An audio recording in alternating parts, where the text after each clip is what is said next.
అందరికీ శనార్థులు దిల్దార్ వార్తలకు స్వాగతం. బంగారం లేకుంటేనేమో లేదు లేదు అని మనాది పెట్టుకుంటారు. పోనీ కొనుక్కున్నాక పైలంగా దాసుకుంటారా, వేసుకొని తిరుగుతామంటారు. అయ్యో కొనుక్కునే నలుగురిలో చూపెట్టుంది కదా బుజ్జి, వేసుకొని తినకుండా దాసుకొని మురవమంటావా? ఇప్పుడున్న పరిస్థితులకు చూసుకొని మురుసుడు బ్యాంక్ లాకర్లో దాసుకునే మంచిది. ఇక నువ్వు చెప్తే అసలు బంగారం కొనుక్కుంటే ఇంకా మంచిదంటావు. నేనే కాదు, మన ప్రధానమంత్రి మోడీ సారే కొనొద్దని చెప్పిండు. ఇప్పుడేమంటావు? ఇగో బంగారం మెడలేసుకొని తిరిగి పోగొట్టుకున్నాక ఇగో గిట్లా బాధపడొద్దు అని అంట. నిన్నే అలా జరుగుతున్న వార్త చూస్తుంటే ముసలోళ్ళ దొంగల టార్గెట్ అనిపిస్తున్నది. ఇదే కరీంనగర్ లో పింఛన్ సొమ్ములు కొట్టేసుకుని వేయండొకడు. ఇయాల నీకు పింఛన్ ఇప్పిస్తా అని మాయ మాటలు చెప్పి మెడలున్న బంగారు గొలుసు గుంజుకుపోయిందట.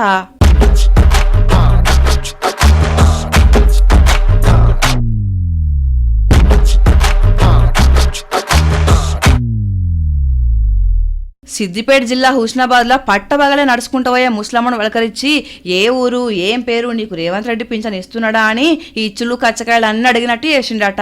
ఇక ముసల్దాన్ని మాటలలో పెట్టి మెడలున్న గొలుసు గుంజుకొని వేయండట. ఏ పాటో బ్యాంకుల కాడున్న ముసలనే టార్గెట్ చేసినట్టు కొడుతుంది దొంగలు. పోలీసులు రంగంలోకి దిగిర్రు గాని జర మీ ఇంట్లో పెద్ద మనుషులకు అర్థమయ్యేటట్టు ఎప్పుర్రి, ఎవ్వరి మందలిస్తే ఆడతోటి బాతకాని పెట్టొద్దని. మెడల బంగారం, కాళ్లకు పట్ట గొలుసులు, కడాలు పెట్టుకొని బయట తిరిగితే మాత్రం పైలం చూసుకోరు సుమా.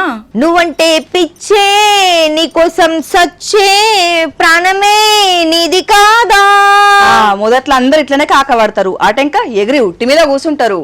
కోపమా నా పైన, ఆపవా ఇకనైనా, అంతగా బుస కొడుతుంటే నేను తాళగలనా? ముగ్గుల దించేందుకు ఎన్నైనా పాటలు పాడతావు, అటెంక మునిగిపోతే ఎవరి బాధ్యులు. అందుకే నేను నా లెక్కనే ఉంటా. నువ్వంటేనే ఇష్టం, నువ్వు కాదంటేనే కష్టం, ఏం చేయమంటావో? అయ్యయ్యో వద్దమ్మా, గిట్లనే మహబాద్ జిల్లాల జోల పాటలు వాడి అటెంక రోడ్డు మీదకి తెచ్చిండు. ఎవరాళ్ళు? నమ్మితురా శివ అంటే మోసపోతురా మువ్వ అన్నట్టు అయిందట పాపం. ఇడ చెట్టు నీడ కూసున్న బుజ్జి కథ. మహబాద్ జిల్లా డోర్నకల్ మండలంలో ఉండే తండా పిల్లగాంతోటి 8 ఏండ్ల నుంచి లవలున్నదట. 10వ తరగతి పరీక్షలు అప్పుడే చూసి పూజ కోసం పువ్వు, నా కోసం నువ్వు అన్న డైలాగులు చెప్పిండట. మొదట్లా పిల్ల వద్దు గిసొంటి కథలు మా ఇంట్లో ఒప్పుకోరు అని చెప్పినా బుద్రకిచ్చి బుట్టలేసిండట. మొన్నట్లా ఏదో సర్కార్ కొలు వచ్చిందట. ఇక ఇప్పటి నుంచి నువ్వెవరో నాకు తెలియదన్నట్టు తిరుగుతున్నాడట. మొదట్లా బుజ్జిని విడిచిపెట్టకుండా తిరిగినోడు ఇప్పుడు మైసూర్ ప్యాలెస్ సముద్ర తీరాలకు పోయి శరం తప్పిన మాటలన్నీ మాట్లాడుతున్నాడట. అబ్బాయిని లవ్ చేసి డ్రాప్ చేశాడు. పెళ్లి చేసుకుంటాను, గత 8 సంవత్సరాల నుంచి నన్ను లవ్ చేస్తూనే ఉన్నాడు. వాళ్ళది మన్నతండ, ఇక్కడ నా ఇంటర్ నుంచి పరిచయం. నెయ్యద్దారని నమ్మితే నూతుల నీళ్లు లోతుకుపోయినట్టే అయింది నా పరిస్థితి. నన్ను లవ్ చేసిన పిల్లగాడే నా చెయ్యి బట్టి పోలు తిరిగేదాకా ఇక్కడనే కూసుంటాను అంటున్నది.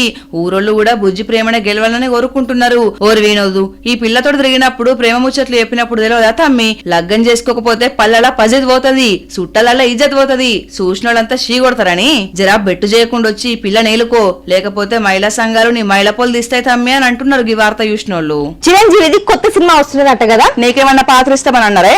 బాబీ సార్ చూద్దామన్నాడు. నాకు గిట్ల ఛాన్స్ వస్తే నిన్ను నా అసిస్టెంట్ గా పట్టుకోబోతా గానీ ఏం బాధపడకు. నేనే గప్పల గంగమ్మని అంటే నాకంటే పెద్ద గప్పలగా ఉన్నది. ఇగపా చిరంజీవి కొత్త సినిమా సంబరం చూద్దాం. ముగ్గురు అన్నదమ్ముల నడుమ మెగాస్టార్ చిరంజీవి 158వ సినిమా పనులు షురువైనాయి. అభిమానులు ఈ బ్రదర్స్ ను ఒకటే ఫ్రేమ్ లో చూసి మస్తు ఖుషి అయ్యారు. అయితే సినిమాకు క్లాప్ పవర్ స్టార్ చిన్న సీఎం పవన్ కళ్యాణ్ కొడితే బిడ్డ సుష్మిత కెమెరా స్విచ్ ఆన్ చేసింది.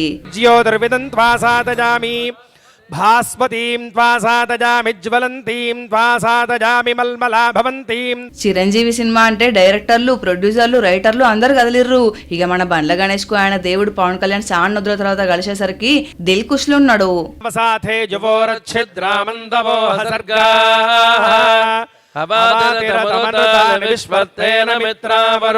ఈ సినిమాకు బాబీ డైరెక్టర్ అయితే మ్యూజిక్ డైరెక్టర్ తమన్. ఇదివరకు వచ్చిన సినిమాలన్నీ ఒక లెక్క అయితే ఈ 158వ సినిమా ఒక లెక్క అని అంటున్నారు ఈ సినిమాలో.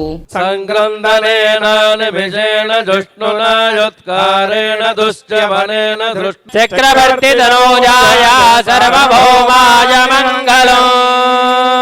భారతదేశంలో ఎక్కువ బంగారం దేవుళ్ళ దగ్గర, మహిళల దగ్గర ఉన్నదని లెక్కలు చెప్తున్నాయి కదా. అందులో అనుమానం ఏముంది, ఆడోళ్లకు బంగారం అంటే ప్రాణం కదా. గిట్ల ప్రచారం అవుతుంటే బంగారం దొంగలు మోపైతున్నారు. అవును, మహిళా బంగారానికి భద్రత లేదు, దేవుడి నగలకు మాత్రం ఉన్నదా? అవును, ఈ నడుమ దొంగలు దేవుళ్ళ నగలు కూడా ఇడిచిపెడతలేరురా. బయట దొంగలు పడితే పోలీసులు పట్టుకుంటారు, మరి ఇంటి దొంగలు ఎవరు పట్టుకోవాలి? అదే గుడి దొంగలను ఈశ్వరుడు కూడా పట్టుకోలేడని అంటారు కదా. కానీ పట్టించిండు చూడు. గుడినే కాదు గుళ్ళె లింగాన్ని మింగేటోళ్ళు ఉంటారని ఊకనే అన్నారా? బయట దొంగలే కాదు గుళ్ళె దొంగలతోటి కూడా దేవుడి సొమ్ములకు భద్రత కరువైంది. ఆపద మొక్కుల వాడు అలంకార ప్రియుడు వెంకటేశ్వరుని కిరీటానికి సూటి పెట్టిరట చూడుర్రి. గుడివాడల ఈ వృద్ధ దంపతులు ఆ దేవుని మీద భక్తితోటి 70 లక్షల విలువ చేసే కిరీటం చేపిచ్చి దేవునికి చదివిచ్చిర్రట. పెద్ద ఎత్తున పండగ చేసి వాళ్ళ చేతుల మీదుగా స్వామికి అలంకరించిర్రట. ఇక అంతవరకు బాగానే ఉన్నది. ఈ నడుమ పండగలకు పబ్బాలకు స్వామివారి దర్శనానికి పోతే దేవునికి కిరీటం పెడతలేరట. ఎందుకు ఏంది అని అడిగితే బ్యాంకులా భద్రంగా పెట్టినామన్నారట. అయినా అనుమానం తిరక ఆరాధిస్తే మార్వాడి దుఃఖంలో తాకట్టు పెట్టిరట కమిటీ సభ్యులు. అటులు తీసుకెళ్లి తగిలి అలంకరించారు, స్వామికి అలంకరించారు. ఆ ఫోటోలన్నీ ఉన్నాయి. 461 గ్రాములతో తయారు చేయించా. దానికి తగ్గ రాళ్ళు వేయించి 7 గోపురాల్లాగా చేయించారు. వెళ్ళా ఇంటికి, గుడికి వెళ్ళి కలిశాడు. అదిగో ఇదిగో అంటున్నాడు. 4-5 రోజులు చూపిస్తాడు. అసలు ఇక్కడ ఫోన్ ఎత్తడం లేదు. మరి అమ్ముకున్నాడు, తాకట్టు పెట్టాడు తెలియదు. కానీ రాక్షసత్వం నేను స్వామివారికి కిరీటం సమర్పిస్తే నా మరణం నన్ను ఇబ్బంది పెడుతున్నాడు.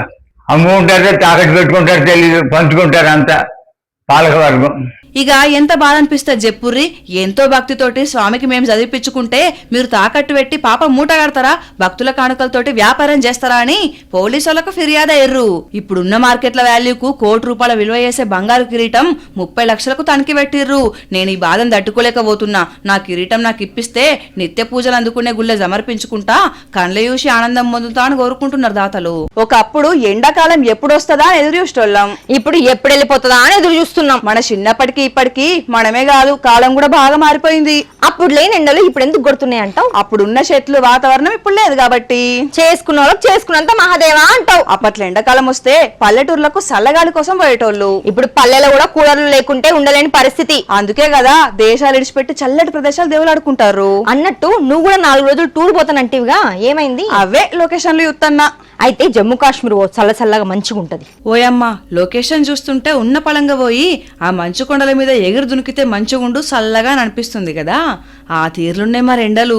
ఏం గొట్టుడు కొడుతున్నాయనే వీళ్ళంతా బ్యాగులు చదువుకొని జమ్మూ కాశ్మీర్ కొండల బాట పట్టిర్రు. దేశాలు పట్టుకొని ఓవడెందుకు, మన దేశంలోనే జబర్దస్త్ లొకేషన్లు ఉన్నాయని మోడీ సార్ చెప్పిండు.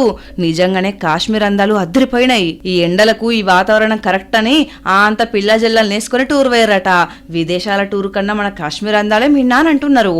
ఇక కొడైకెనాల్లా 63వ పూల పండుగ చూడుర్రి. ఎంత కనుల పండుగ లెక్క ఏర్పాటు చేసిర్రో. ఎర్రటి ఎండల పూల పండుగ పెట్టిర్రు. తీరొక్క పూలతోటి కండ్లకి ఇంపుగా మనసుకు హాయిగా అనిపించే రీతిలా రంగురంగుల పూల పండుగ పెట్టుకున్నారు. విరజిమ్మే సువాసనలు, మిరమిట్లు గొలిపే కలర్లు, ఇంద్రధనస్సు కిందికి జారినట్టు అన్ని రంగులు కలిసి పారినట్టు ఎంత అందమో కదా. సెలవులల్లా ఈ పూల పార్కును చూసి ఆనందంలో మునిగిదే వెళ్తున్నారు. చూసినంతసేపు చూసి అయినా తనివి తీరకపోవుడుతోటి ఫోటోలల్లా అందాలను బంధించుకుంటున్నారు. ఎప్పుడు ఫోన్లు టీవీలలో కాదులా ఇట్లాంటి ఆహ్లాద వాతావరణాన్ని కూడా చూసి ఆనందపడితే అది మనసుకు ఆరోగ్యానికి మంచిది. అన్ని కోరికలు తీరినట్టేనా ఆఖరి కోరిక ఏమన్నా ఉన్నదా బుజ్జి? ఏం మాట్లాడుతున్నావురా, నరాలు కట్ అయిపోయినాయి. ఆఖరి కోరిక అంటవేంది? అదేరా ఏందో వైరస్ వస్తున్నదట కదా, మరి ఉంటామో పోతామో అని అట్లా అన్నా. అందుకే నేను మొన్న తమిళనాడులో పోటీ చేస్తే ఎమ్మెల్యేనై మంత్రినై నా చిరకాల కోరిక తీర్చుకుంటా అంటే మా సిరమ్మ చెడగొట్టింది. తెలుగు రాష్ట్రాలలో సర్పంచ్ గెలవలేదు కానీ తమిళనాడులో ఎమ్మెల్యేగా పోటీ చేస్తావా? ఆ వైరస్ వస్తే నా ఆఖరి కోరిక తీరనట్టేనా? ఇక భయపడ్డ జాలు గాని మన దాకా రాలేదట్టలే. అమ్మయ్యా, కానీ జాగ్రత్తగా ఉండాలి. మళ్ళీ ఇదేం ట్విస్ట్. కరోనా తోటి కథమైపోద్ది లోకం అనుకుంటే అట్లనో ఇట్లనో దేవుడు కాపాడి ఒడ్డుకు పడేసిండు. కానీ అంతటితోటి అయిపోలేదు. అప్పట్లో పేరు పోయిన ఎబోలా వైరస్ మళ్ళా వైరల్ అవుతున్నది. ఆఫ్రికా దిక్కు ఇప్పటికే 160 మంది చచ్చిపోయారట ఈ వైరస్ చేయంగా. కాంగో, ఉగాండా, సుడాన్ దేశాల శితం అవుతున్నాయట కేసులు. ఎల్లారేపట్ల దేశాలు తిరుగుడు ఊర్లు తిరిగినంత అలక తిరుగుతున్నారు.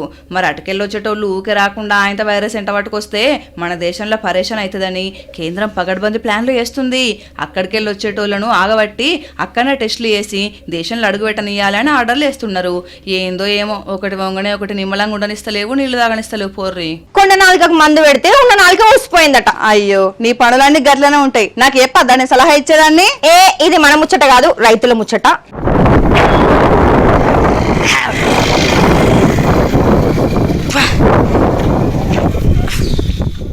అయ్యో మీ పని సల్లగుండా మైబాద్ జిల్లా కోరుకొండపల్లి ఊర్లే వరి కొయ్యలకు నిప్పు పెట్టిండు రైతు. ఆయనతా మంటలు ఇంతింత పక్క పొలాలకు కూడా వాకింది. మంట అంతటితో ఆగిందా పంట పొలాలకు అంటుకున్నది. హైవే అంత పొగ గమ్ముకున్నది. అచ్చిపోయే వాహనాలు మొత్తం ఆపుకొని కళ్ళు నలుసుకునే పరిస్థితి వచ్చిందిగా. ఇట్లనే ఇడిచి పెడితే ఊరే అంటుకునేటట్టుందని ఫైర్ ఇంజన్లకు ఫోన్ చేస్తే అతి కష్టం మీద ఆర్పిర్రు. అయినా ఈ ఎండలు ఎట్లున్నాయి, నిప్పు లేకుండానే అగ్గి రాసుకుంటుంది. ఇక నిప్పు పెడితే ఎట్లుంటా చెప్పుర్రి. రైతులు జర పైలంగుండుర్రి. ఈదరవై బాధరైతుంది ఆయనత. ఇవల్ల ఇయాల్టి దిల్దార్ వార్తలు. మళ్ళొచ్చే దిల్దార్ వార్తలల్లా మళ్ళా కలుద్దాం. అంతవరకు చూస్తూనే ఉండండి వనితా టీవీ. నమస్తే.